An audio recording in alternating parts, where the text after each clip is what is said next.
édesanyákat, nagyapákat, és természetesen a többi szülőt is üdvözlök. Szeretettel fogadják majd a Dédániai óvodás és iskolás iskolások műsorát, de mielőtt elkezdenék a műsort, szeretnék megemlékezni a korábbi mutatóról.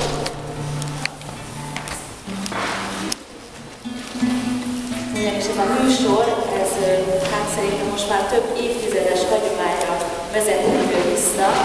Még annó az óvodás hivatanosok kimutató nénie, Rányó Tamásné és Zsuzsa néni kezdte el a műsort, aztán később folytatta Romi néni, akik most már fönt a Mennyországról figyelnek ránk, és szeretném, hogyha ő rájuk is gondolnánk ezen a napon. És hát természetesen azokra a hitoktatókra, akik későbbiekben is átvették ezt a szerepet, a műsornak a lebonyolítását, és a gyerekek nagy szeretettel hozták ezt a műsort, hát a mikrofonért azért elnézést kérek előre is, de igyekszünk.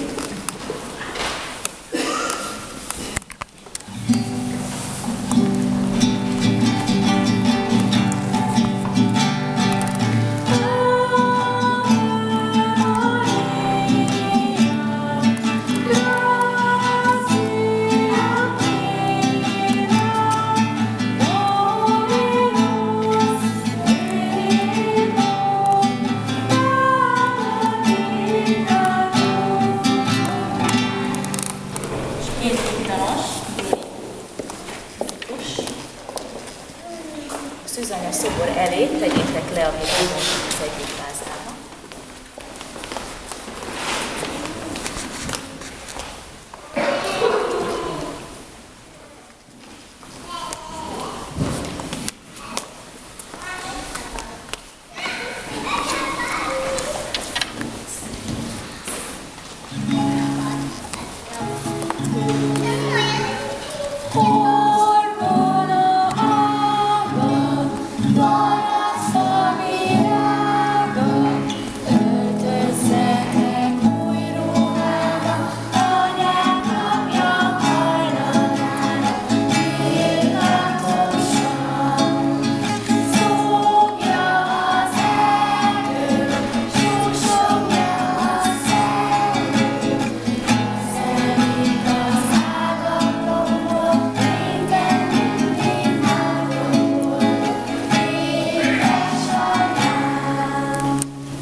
Mikor vidám kedvet támad, vagy ha rám tör a búzámat.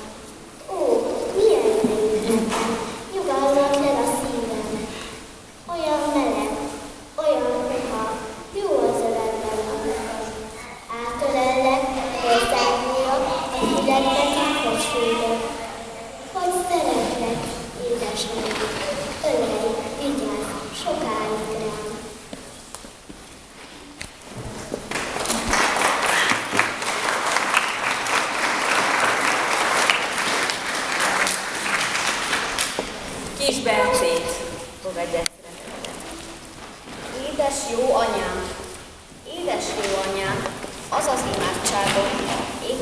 mindenható jó Istenünk ránk nagyon vigyázzon.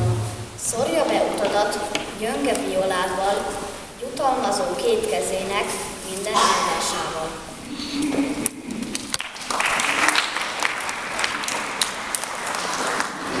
És egy picike kis óvodás versét fogadják szeretettel. Anyukám, tanácsi, odaér, szóval, kincsem, odaam ki, kimászál, nem, oltásszál gyorsan, olákkal, oltásszál.